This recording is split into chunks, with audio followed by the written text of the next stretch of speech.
Welcome to the Midland Money Mindset. This is a podcast that's all about getting your mind right when it comes to all things money. In every episode, we go deep with engaging guests who provide tangible takeaways and a whole lot of joy along the way.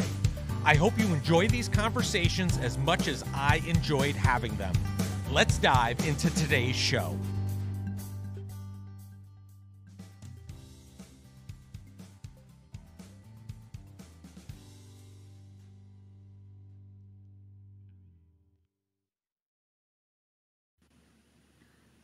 Well, I have the pleasure today of being with Emily Jaenson, keynote speaker, podcast host, author, and co-founder of the Assist Group. Thanks for joining us today, Emily. It's a pleasure to see you and have you on the show. Yeah, thank you so much for having me. I appreciate it. So I want to give our listeners a little bit of background. I know you've done a lot of things as I just mentioned, but how did you get to where you are today? What led you in this direction? I know, most people who are entrepreneurial in nature, we all have these long, windy paths. What brought you to where you are today? Sure. So it's another story of a nonlinear path to where I am today. I went to the University of Illinois, and I really wanted to have a career in sports. And so my first job was an intern with the Chicago Bulls, and I sold tickets and season tickets and group tickets for the Chicago Bulls to start my career. And let me tell you that this was equally a dream job and a nightmare at the same time. I was an incredibly shy young woman. I could perform on the sports field, whatever it might be, but put me in front of somebody I didn't know and ask me to talk to them, and not a chance. I had gotten a little bit of confidence in college where, I'd found my comfort zone in Urbana-Champaign, and then moving into the big city and having to make 80 calls a day in sales was so outside my comfort zone. But it was really also a turning point where I had to decide, all right, am I going to level up to this opportunity? Am I going to really lean in and learn and grow? Or am I going to shy away and retreat back to my hometown where, that's not the life I wanted for myself. So right out the gate from school, I was forced into those uncomfortable situations, which I think paid dividends over my career, from the Bulls to working in nonprofit, selling big sponsorship and running major events. Ultimately working in baseball, running corporate partnerships, and then heading to Houston to do major events, then back in minor league baseball to being the GM of a AAA baseball team. And when I had that role, I was the first woman in nearly 20 years to have that job. So I think the last 15 years were ones of tremendous growth, which leads me to where I am today as a host of the Leadership is Female podcast. I'm an author. I've got a TEDx Talk with over 3 million views that took place last year, and I'm a keynote speaker. So corporations now hire me to come to their stages and deliver messages to their employees, which, to me, I think is, if the Emily at 18 looked at me today, she would be she'd be thrilled, and she would equally be shocked because she was able to grow from, the girl who couldn't call to order a pizza for the family because I'd have to talk to a stranger on the phone, to speaking on stages in front of thousands.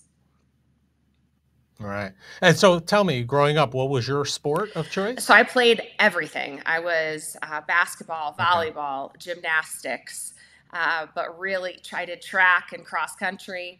But soccer was my main gig. And I ended up playing for half a second in college, and ultimately ended up playing on the club team for a couple of years, which kept me active and competitive, and was a ton of fun. Amazing. Yeah. So like you, when I got out of college, I was at a firm where we were smiling and dialing.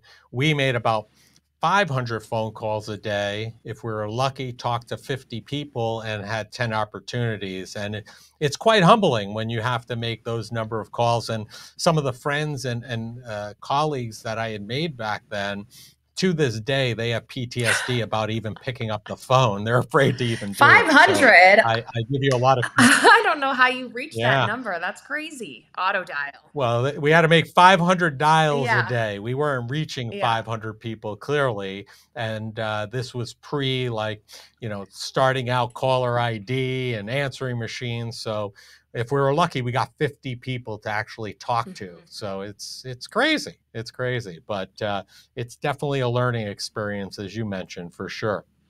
Yeah, absolutely.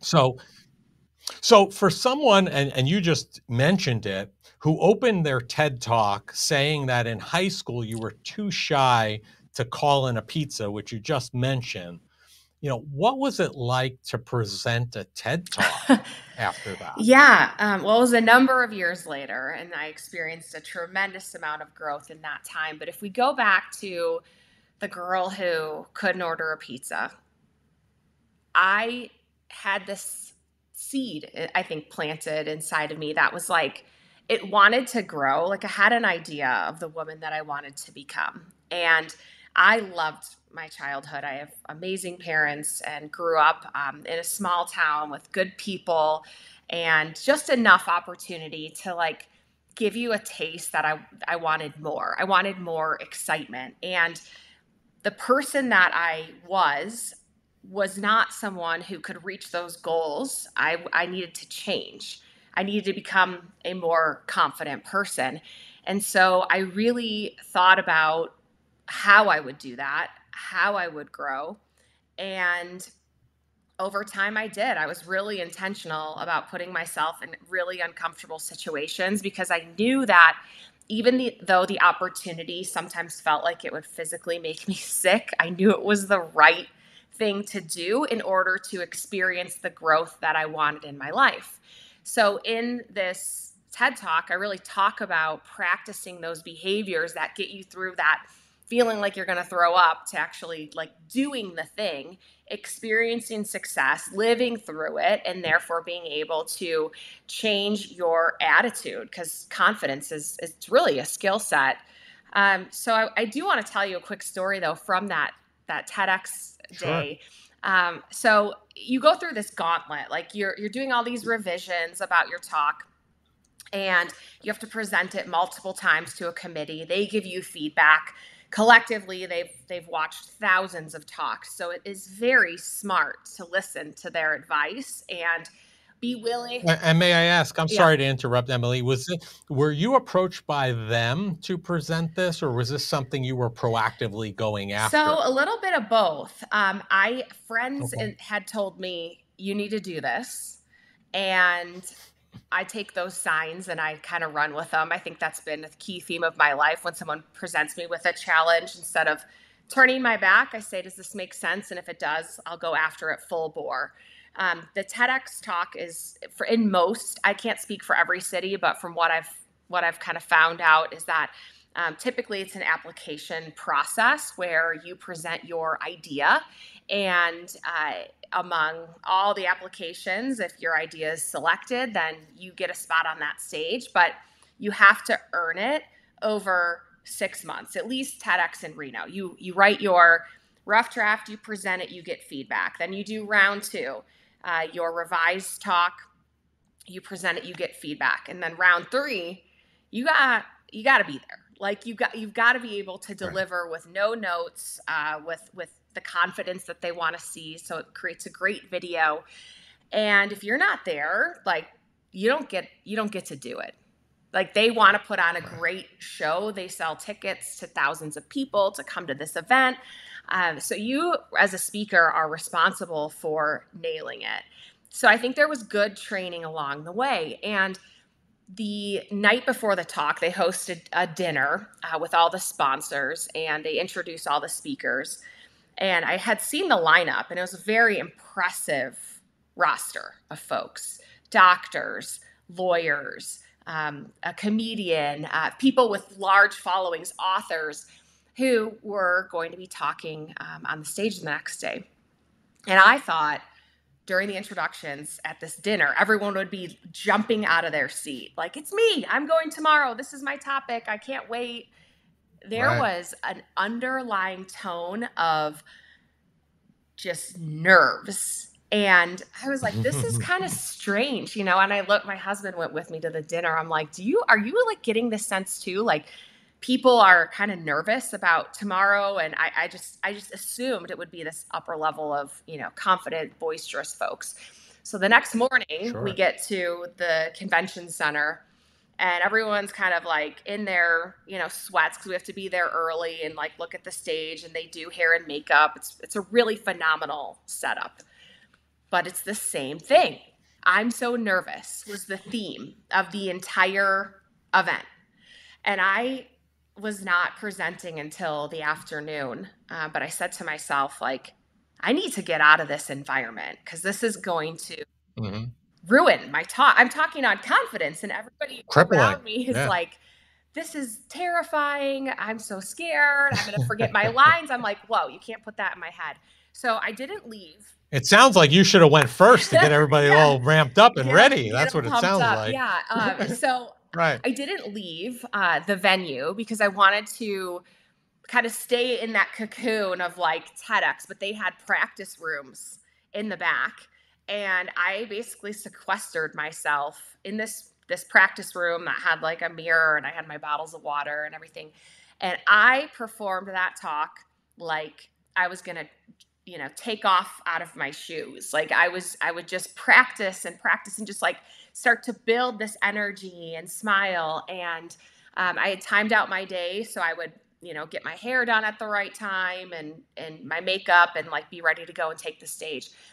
And instead of absorbing the nerves of the group, I decided that I was going to create like my own environment of excitement. And I practically ran out on that stage. It started my talk. I had like unreal energy. The crowd went from kind of like slumped in their chairs. I saw them sit up, and I had the greatest time. And I will say that I had the greatest time delivering that talk because I chose to. So I would leave that message with your audience to say, like, what are you feeling in that moment? What do you want to feel in that moment? What do you want to leave others feeling? And really, bring that forward. I think in a lot of situations, it's your choice. Yeah, exude the feeling you want your listeners and your audience to feel, right? And make them feel that way. Why do you think we've talked about, or you've mentioned confidence a number of times?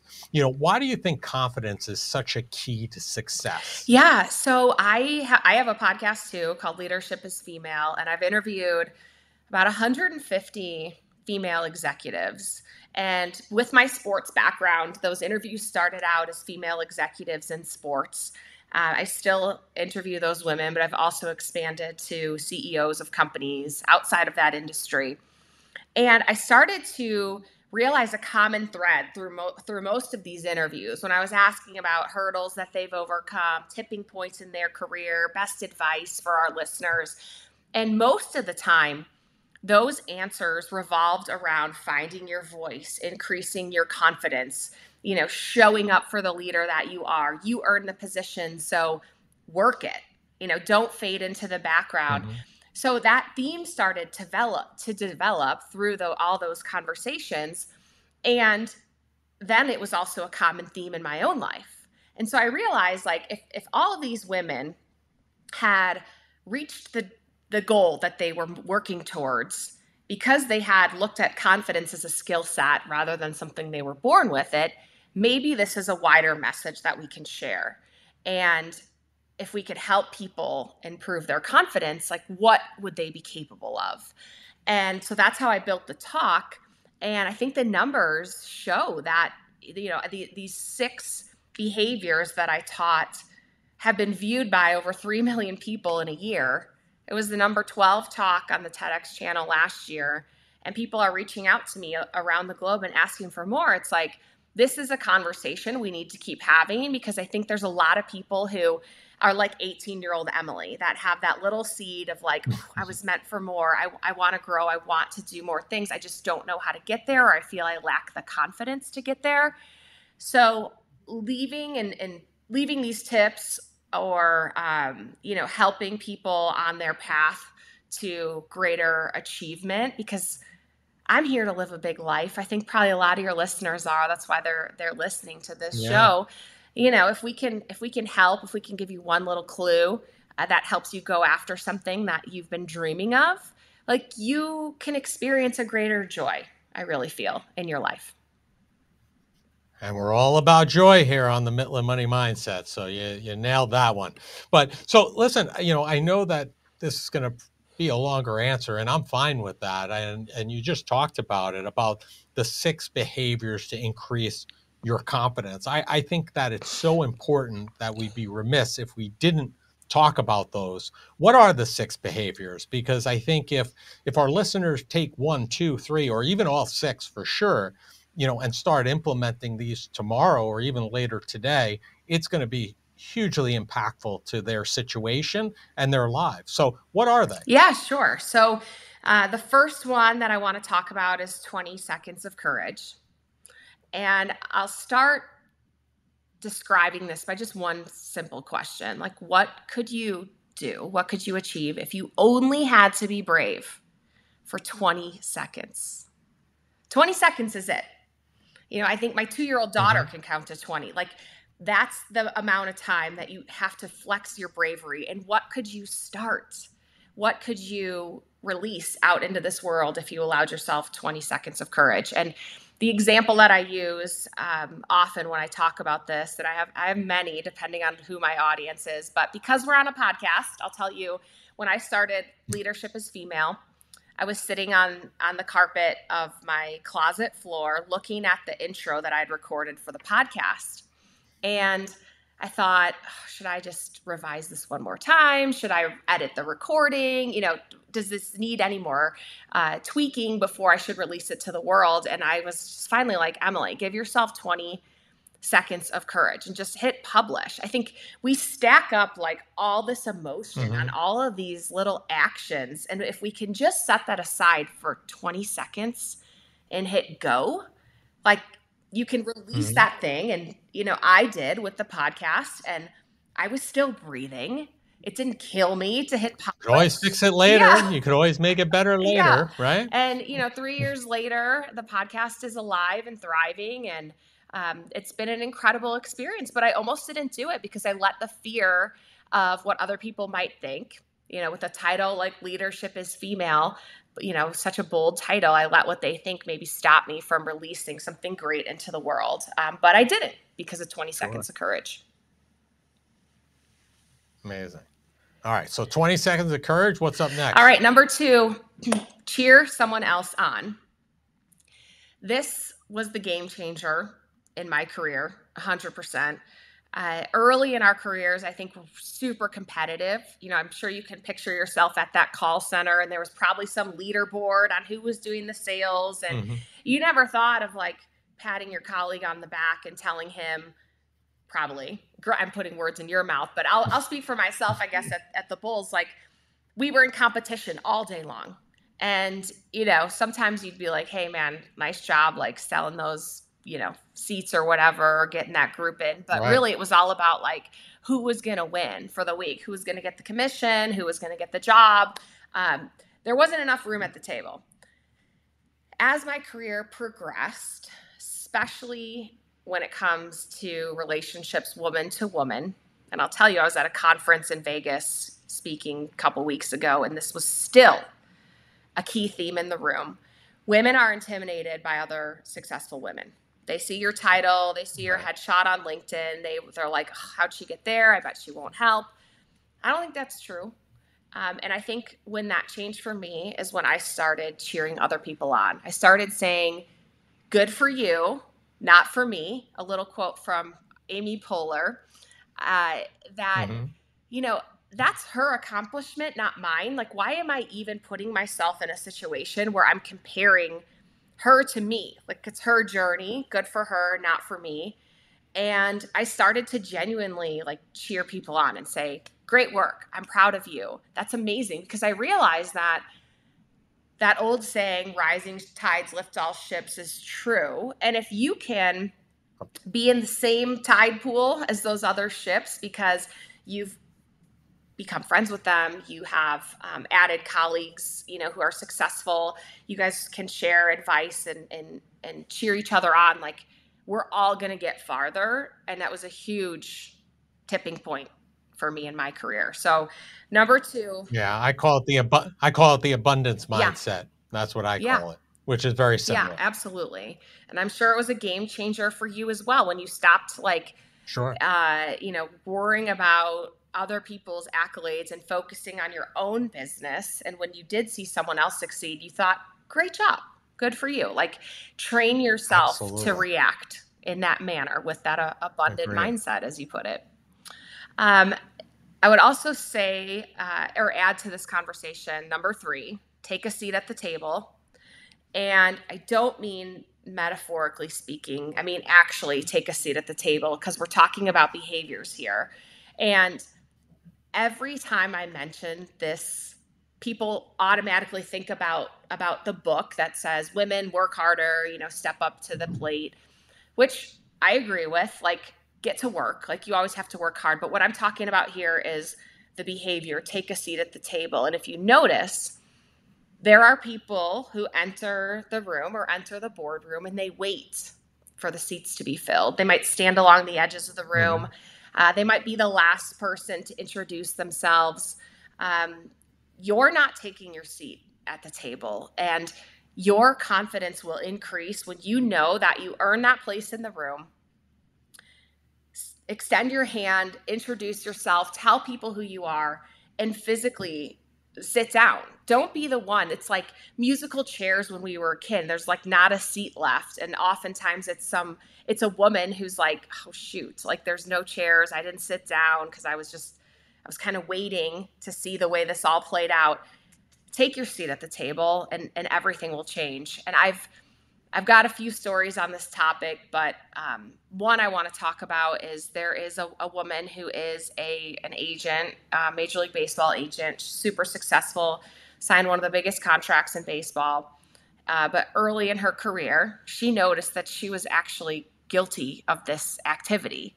And she it took her a minute to realize, like, what is happening here? Like, people aren't looking at me in the meeting. They're not like including me. Right. I'm here for a reason. And then she realized that it was her behavior. She was the last one to sit down. She rarely spoke up. And she realized that if she wanted to become the agent she envisioned herself to be, she needed to start acting like her. And that was a woman who physically took her seat at the table and contributed to the conversation. And when she did, it changed everything. So take a seat at the table. Amazing.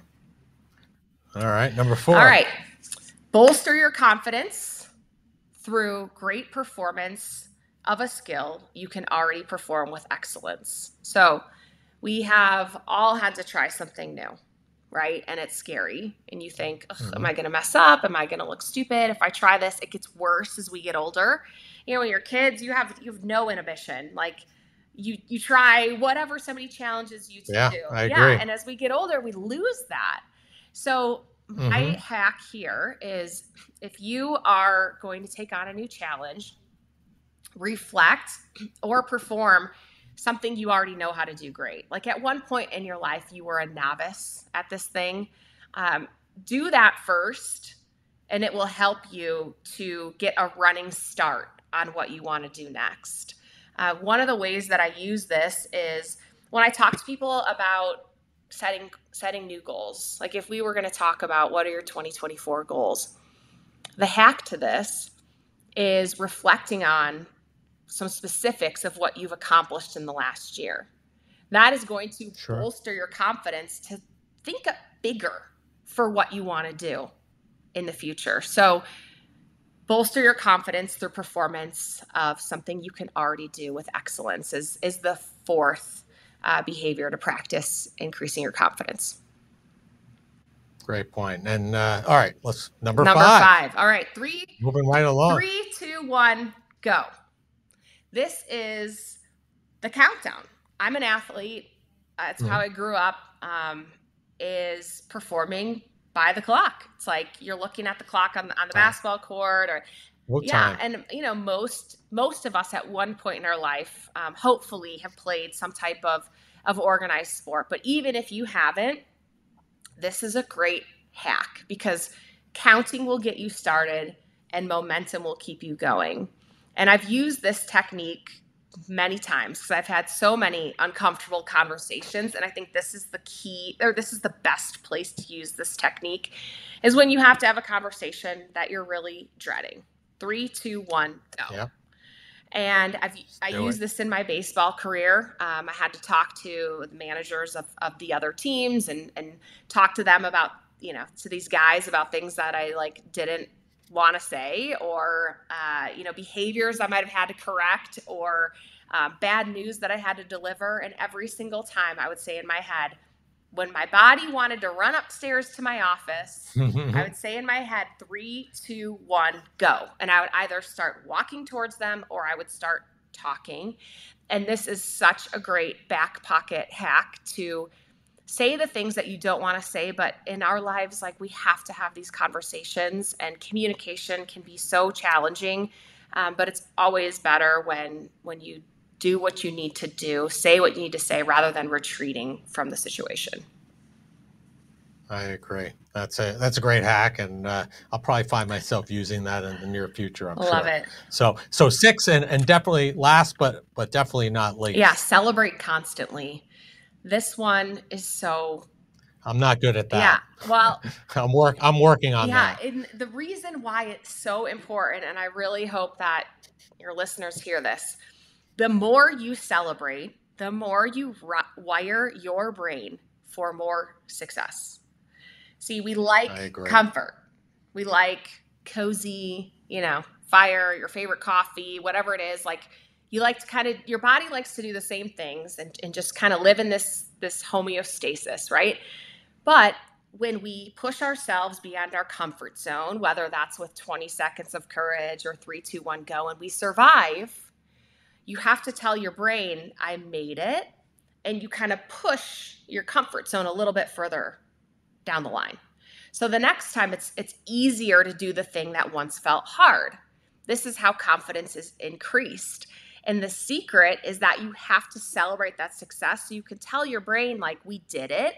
We survived. We actually really like this feeling on the other side of this success. Let's do it again. So celebrate constantly.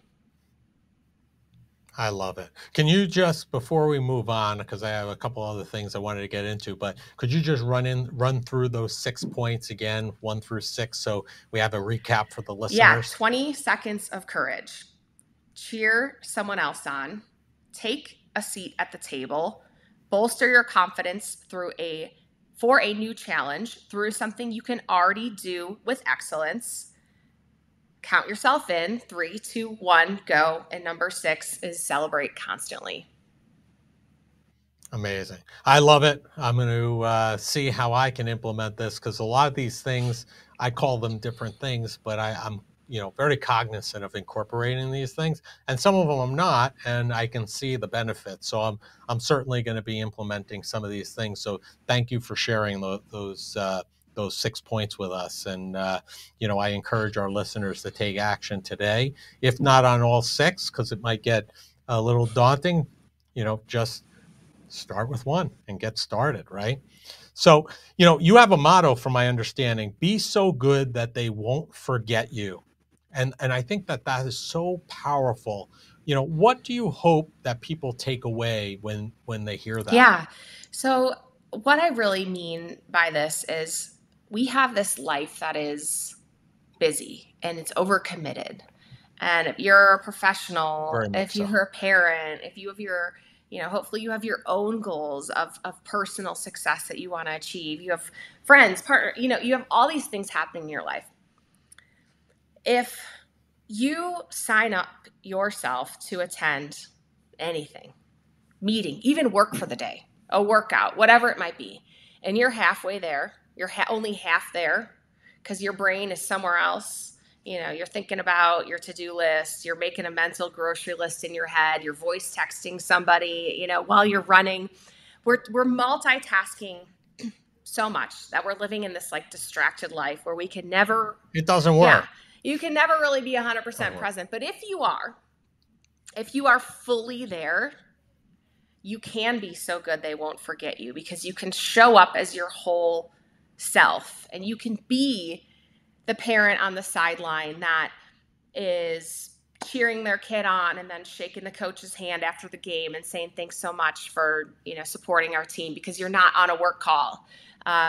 You can be the girl in yoga class that mastered a new hold because you weren't checking your Apple Watch, for a meeting, and you stayed really focused, and you were so good you won't forget. They won't forget you on the mat next to you or the teacher in front of the room, and they're impressed that you've been so dedicated, to your skills. Like, there's so many ways that you can apply this. Like this podcast, I'm focused on talking to you right now. I'm not worried about the next thing on my agenda. This is what I committed to doing at this time. We are here together. I want to show up. I want to show up for your listeners. And this little, saying is something I just keep in the back of my mind. Be so good they won't forget you. I think people deserve your best, and you also deserve the space to show up in that way and not live in an overcrowded world mind schedule. Just bring a little bit more intention to what you do. I agree. So I have to turn it now, because we talk a lot about sports on here, because I'm a hockey family, not necessarily a baseball family. But at the same time, I have to ask for the baseball fans in our listenership, what was it like to be the first female in AAA baseball to hold the general manager role in like 20 years? What was that like? Yeah, it was awesome. I earned the job because of what I can do, and because of my sports business acumen. So I'll say that the tagline for a long time bugged me. I didn't want to be pinned as the only woman in the room.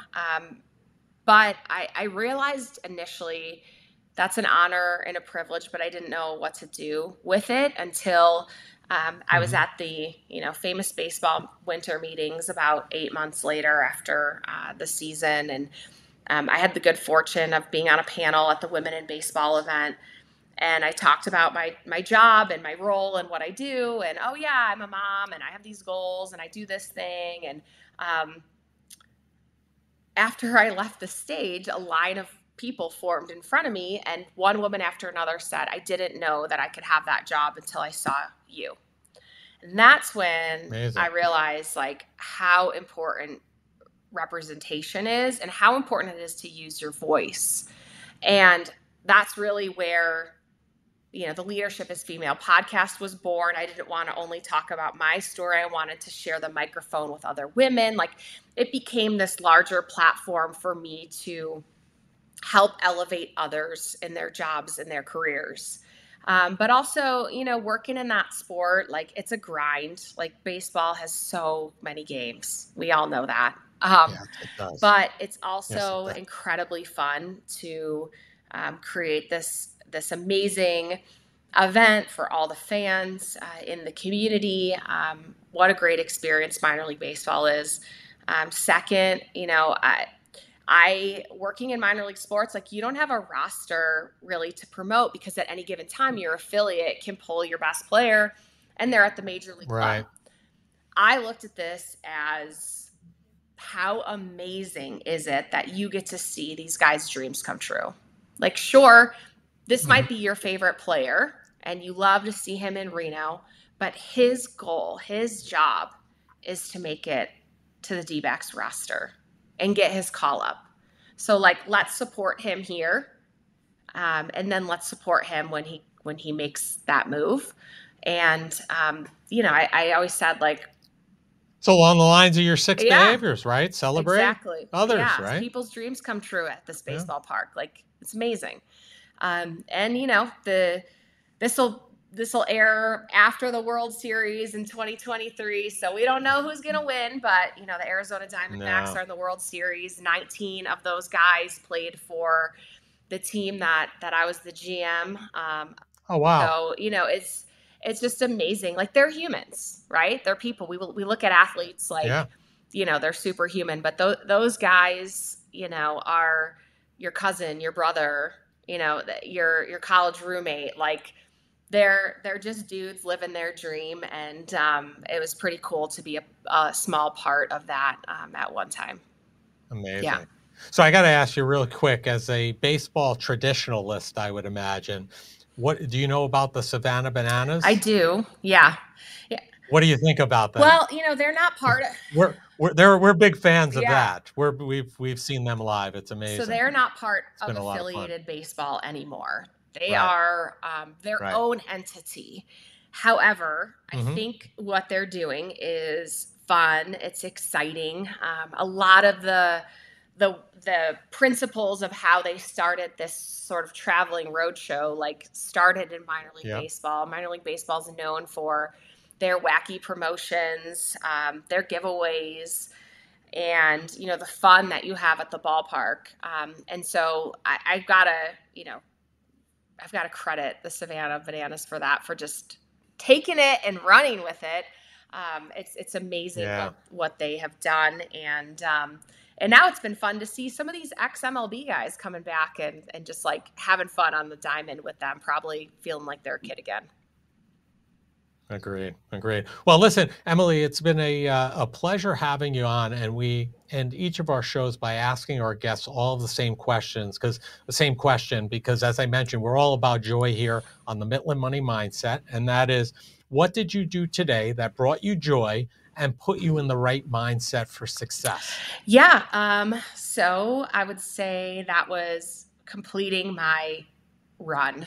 I'm training for another marathon, which is, it keeps me probably too busy given all that I've got going on in my life. But it's like my one little slice of me time, where I get to be outside, which is so good for you.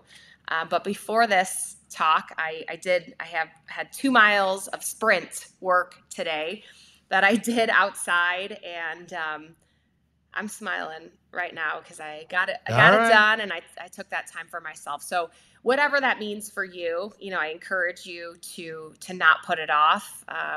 Get it done, and have that great smile afterwards. Sounds like a great moving meditation, as Yeah, they it's say. true. The run. Yes. Yeah. Well, listen, thank you for taking out the time and joining us today. We're going to have all of your information in the show notes.